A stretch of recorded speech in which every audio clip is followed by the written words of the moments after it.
Hola, buenas. Soy David Alcolea y vamos a ver en este video tutorial y siguientes pues un aspecto muy importante en el diseño de las bases de datos y que no sé por qué extraña razón pues pasa desapercibido en, en la mayor parte de ocasiones, que al menos en las que yo he visto con mis alumnos que ya han hecho previamente cursos de bases de datos y se manejan bastante bien con el diseño, con la construcción de las entidades, con el modelo lógico, conceptual y físico de la base de datos, manejan a la perfección las instrucciones SQL, pero cuando les comento el tema de las formas normales de diseño, pues es como si estuviera hablando en un idioma desconocido de la galaxia.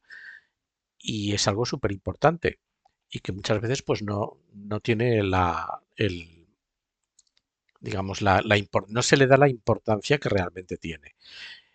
En videotutoriales anteriores hemos hablado de lo que son las normas o las reglas para asegurar la integridad referencial, que también son muy importantes.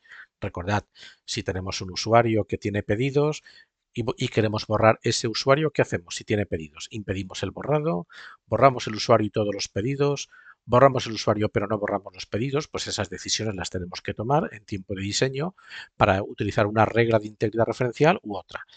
Este tema lo tenemos resuelto en videotutoriales anteriores, pero el tema de las formas normales, pues no lo tenemos resuelto, o sí. Vamos a ver las cuatro en detalle para que sepáis en qué consisten y cómo cumplirlas siempre.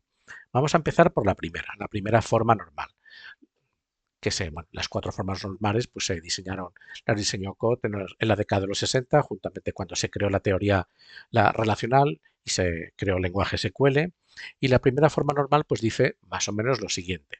Está en primera forma normal si para una ocurrencia de la clave no hay múltiples ocurrencias de algunos de sus atributos.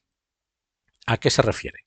Pues aquí tengo un ejemplo, digamos, orientado a mundo financiero, porque yo he trabajado muchísimos años en el mundo financiero, en diseño de bases de datos para entidades financieras y, bueno, pues muchos de mis ejemplos pues tienen este componente todavía a día de hoy pues de mi experiencia previa en el diseño de base de datos para entidades. Pues aquí tenemos imaginado una tabla, una entidad que se llama cuentas de ahorro, y esas cuentas de ahorro pues tiene una serie de atributos, los que se necesiten para identificar una cuenta de ahorro, fecha de alta, fecha de baja, cualquier atributo que se os pase por la cabeza, cualquier columna. Y además pues tiene las siguientes columnas adicionales.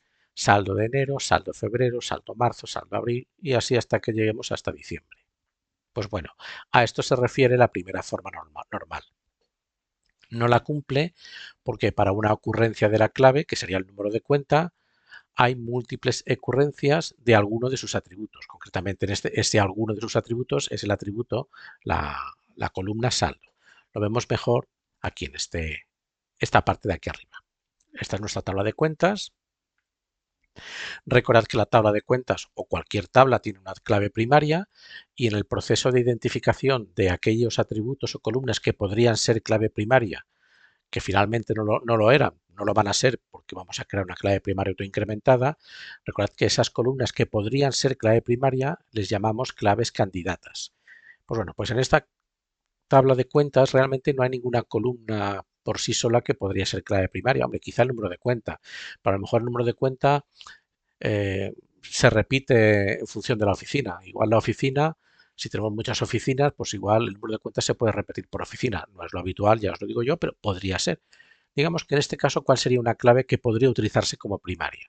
Pues sería el conjunto de estas cuatro columnas, entidad, oficina, dígito y cuenta. Estas cuatro columnas, lo que hoy se conoce como el IBAN, pues serían la clave única. Sería una clave, podríamos utilizarlas como clave primaria, las cuatro, no individualmente cada una de ellas. El conjunto de las cuatro podría ser una clave primaria.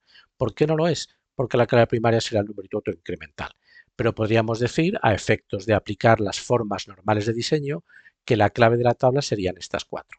Bueno, en cualquier caso, la primera forma normal nos dice que para una ocurrencia de la clave, es decir, para una cuenta, no pueden existir más de una ocurrencia de cada uno de sus atributos. Digamos que tenemos un atributo fecha alta, que solo está una vez, podríamos tener otro fecha baja, que solo está una vez, pero fijaos que de saldo tenemos saldo, que se supone que es el saldo actual que tiene la cuenta, y luego saldo 1, saldo 2, saldo 3, así hasta saldo 12. para cumplir los saldos de los 12 meses anteriores. Bueno, vale, si queremos guardar los saldos de los 12 meses anteriores, podrías decir, pues este diseño nos podría servir, aunque no es correcto. Y si en algún momento hay una especificación y nos dicen, no, es que quiero guardar el saldo de los últimos 2 años, podríamos decir, bueno, pues no hay problema.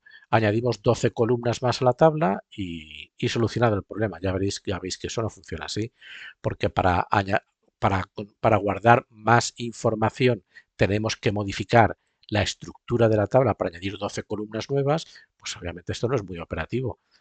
Normalmente tendremos que hacer un diseño que evite tener columnas con múltiples ocurrencias. Aquí tenéis otro ejemplo en una tabla de personas cuya clave sería el NIF y para una ocurrencia de la clave tenemos un nombre, apellidos, dirección, población y tenemos teléfono 1, teléfono 2, teléfono 3. Porque resulta que hay personas que tienen un teléfono, otras personas que no tienen teléfono, otras que tienen los 3 teléfonos. Pues bueno, pues no problema. Tenemos 3 columnas teléfono y si algún día necesitamos guardar un cuarto teléfono, pues tampoco problema. Llamamos a la empresa que nos ha realizado la aplicación y nos añade una columna más en la tabla. Como podéis ver, esto no es operativo. Estamos incumpliendo la primera forma normal en nuestro diseño, el diseño que hicimos en los videotutoriales anteriores, que no es exactamente este, porque le he añadido algunas columnas adicionales, algunas tablas precisamente para dar pie a estos videotutoriales en los que estamos ahora, pero más o menos lo que es la estructura general de la base de datos, en la cual un usuario puede realizar pedidos, cada pedido tiene líneas de pedido y esos líneas de pedido hacen referencia a libros y además los usuarios pueden emitir, pueden escribir opiniones sobre libros, eso no cambia. En líneas generales, lo que es la estructura de la base de datos es la misma. Pero ahora la estructura de cada tabla la he modificado un poquito. Fijaos que vamos a fijaros en la tabla de libros. En la tabla de libros teníamos una columna, un atributo que se llamaba autor. Y he añadido 2 atributos adicionales que iremos a ellos más adelante. Ahora vamos a fijaros en ese atributo. Pues, ¿qué pasa si un libro tiene más de un autor? Vamos a dar de alta un libro, aquí utilizando el formulario que nos proporciona PHP no, para no utilizar instrucciones SQL. Bueno, pues el título, por ejemplo, poesía, si lo escribo bien, poesía del siglo de oro. Y claro, es una antología de poesía del siglo de oro. Pues no es un único autor, hay varios. Pues vamos a imaginar que esta antología pues es una antología de 3 poetas del siglo de oro. Pues, ¿qué hago? Solo puedo informar uno. Pues, ¿qué hago? El que mejor me caiga, al que más me guste, o ¿qué hago? O puedo hacer lo siguiente. Podríamos decir, bueno, pues llamo al administrador de base de datos y que me añada autor 1, autor 2, autor 3. No lo voy a hacer porque ya veis que ya hemos comentado que esa no es la solución. Otra solución muy ingeniosa que se os podría ocurrir y que yo la he visto en el mundo real sería esto. Bueno, pues resulta que esta antología pues es de Quevedo. Pongo aquí pues un guioncito. También participa Góngora. Pongo otro guioncito y también participa Calderón de la Barca. Qué bien. No tengo límites entonces, porque voy separando cada autor, cada poeta con un guioncito o con una barra o con una coma o con un punto y coma o con lo que nos dé la gana. Y ya tengo solucionado el problema. Editorial, vamos a informar algo, lo que sea. Y precio 60, simplemente para dar de alta la fila en la base de datos. Y aquí tenemos nuestro autor, Quevedo, Góngora, Calderón de la Barca. Pues no tengo límites. Y decíamos, bueno, pues no estoy incumpliendo la primera forma normal porque para una ocurrencia de la clave, que sería el ISBN, solo hay una ocurrencia de la columna del atributo autor. Y podríamos estar tan contentos, pero no es así, porque la primera forma normal, aparte de decirnos que para una ocurrencia de la clave no existan múltiples ocurrencias de una o más columnas, también nos dice que el valor de cada una de las columnas tiene que ser único. No podemos guardar una colección de valores, o sea, una lista de valores, sino que cada valor tiene que ser atómico, más que único, para hablar con terminología más técnica atómico. Atómico es que una columna, un valor. Y aquí tenemos una columna, autor, tres valores. Quevedo, Góngora, Calderón de la Barca. Claro, guardar los valores así implica llegar a un acuerdo, es decir, hay que separarlos siempre con guioncito. Y si hay columnas, hay filas que tienen los autores separados con guión, otras con barra, otras con una coma, el galimatías está formado. Y además las consultas se dificultan muchísimo. Imaginad que yo quiero buscar en mi base de datos, en mi tabla de libros, todos aquellos libros que sean de Calderón de la Barca. Vale, muy bien. Si el autor tiene un valor único, es una consulta muy fácil. Recordad cuando vimos las sentencias SQL, seleccióname todas las columnas de la tabla libros y el filtro sería where autor igual Calderón de la Barca y ya está. Pero si aquí pongo where autor igual a Calderón de la Barca, no se va a seleccionar esta fila, porque el autor no es igual a Calderón de la Barca, el autor es igual a Quevedo-Góngora-Calderón de la Barca. Por tanto, tendría que utilizar una sentencia like, una cláusula like para buscar dentro de este valor un fragmento de texto que sea Calderón de la Barca. Las consultas se complican muchísimo, el rendimiento de las consultas es nefasto y todo va a empezar a ir mal. Conclusión, esto es lo que dice la primera forma normal. ¿Cómo se evita? Pues básicamente, dejadme que vuelva al PDF. Esto es lo mismo que teníamos en la tabla de libros autores, pues aquí la tabla de cuentas con saldos, esta solución no vale, es cierto que ya solo tenemos una ocurrencia de saldos, en teléfonos esta solución no vale, es cierto que solo tenemos una ocurrencia de la columna teléfonos, pero no vale, sino que la solución pasa, pues bueno, en caso de la tabla de cuentas vamos a crear otra tabla, una tabla de saldos, de forma que si queremos añadir más saldos, fijaos que no tenemos que añadir columnas, fijaos que en la tabla de cuentas solo mantenemos el saldo actual. O sea, no quiere decir que no podemos tener ninguna columna saldo, pero solo una columna saldo. Este es el saldo actual de la cuenta, el que tiene a día de hoy, en el minuto de hoy, al segundo de hoy. Y los saldos anteriores, de los meses anteriores o de fechas anteriores, ya no tienen por qué ser meses, pues lo tenemos en una tabla de saldos. Hay una relación, pues una cuenta puede tener varios saldos y un saldo solo pertenece a una cuenta, claro. Por lo tanto, tenemos una relación uno a muchos. Pues esta es la forma de cumplir la primera forma normal. Si necesitamos 20 saldos, aquí tendremos 20 filas, no 20 columnas en esta tabla, sino 20 filas en esta tabla. Y si algún día necesitamos 200 saldos, pues tendremos 200 filas. Añadir filas a una tabla es gratis y costoso cero. Añadir columnas a la tabla no es gratis y encima es muy costoso. Y el rendimiento es pésimo. Por lo tanto, esta es la solución. Fijaos que en personas es exactamente lo mismo. Si una persona, por el motivo que sea, queremos guardar más de un teléfono, pues nos tenemos que crear una tabla de teléfonos o de direcciones, si queréis. Y aquí podemos pues guardar todos los teléfonos que nos dé la gana en forma de filas, Vale, pues ¿cómo lo solucionamos en nuestro diseño? Pues en nuestro diseño no tenemos más remedio que crearnos una tabla de autores, que ya la tengo creada para ganar tiempo. La vamos a ver en la vista del diseñador. Aquí está. Aquí tenemos la tabla de autores. Tendremos que quitar el autor de esta tabla, lo vamos a hacer. Vamos a quitar el autor de la tabla de libros, no lo podemos poner aquí. Pues seleccionamos y decimos eliminar. Vamos a eliminar la columna autor.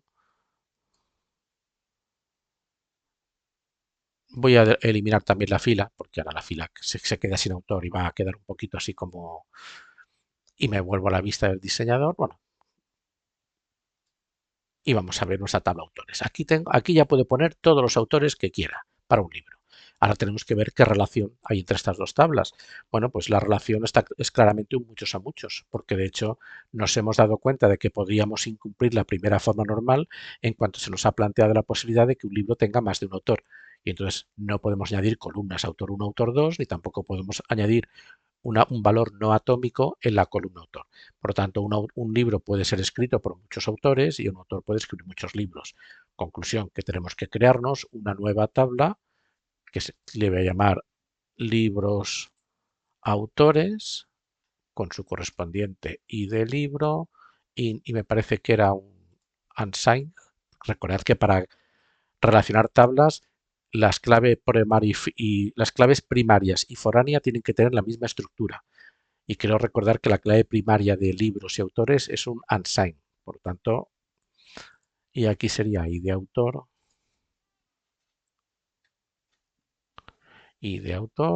y aquí también un unsigned. Vamos a marcarlas como índices no únicos, o sea, index y index. Recordad que para poder construir relaciones, las claves foráneas tienen que ser índices no únicos, no únicos. Aquí son dos claves foráneas, es una tabla de relación, no necesitaría clave primaria. Vale, y una vez que tenemos esta tablita, pues ya podemos ir de nuevo al diseño, a la vista del diseñador. Vamos a mostrar la tabla que hemos creado, que por defecto nos sale, para que salga aquí a esta opción y escogerla aquí.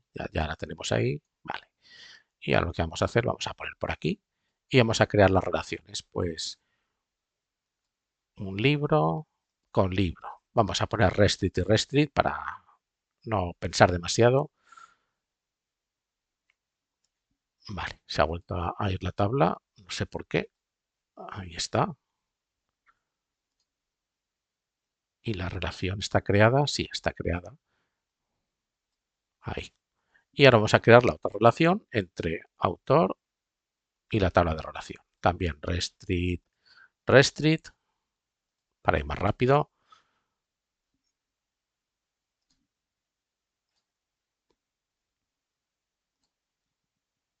Vamos a ponerla por aquí. Y para que no se mueva más, vamos a grabar, guardar página y así quedan fijas todas las... Vale, pues fija, esta es la forma de cumplir la primera forma normal. Pues tenemos una tabla exclusivamente con autores. Y ya podemos estar tranquilos que si un libro está escrito por más de un autor, pues simplemente vamos añadiendo filas a esta tabla.